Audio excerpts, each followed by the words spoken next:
Ugh. Mom? Yes, son. My stomach's been hurting all day. Can you take me to the doctor? Your stomach's hurting because you're always on that phone! Wait, what? You heard me. Maybe if you weren't addicted to that phone all day, your stomach would be fine. But that doesn't even... What's wrong now? Now my head hurts too. Your head hurts because you're always on that phone! I haven't even been on the phone today! I'm in too much pain to reach it! And that's how powerful it is! You don't even have to use it and it can still mess up your life! Mom, the last thing I need is a lecture. Take me to the hospital now! You only need to go to the hospital because of that phone!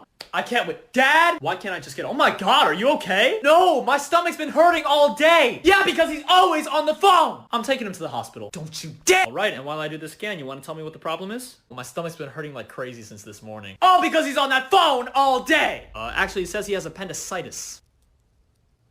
Yeah, we're gonna have to do surgery. On the phone?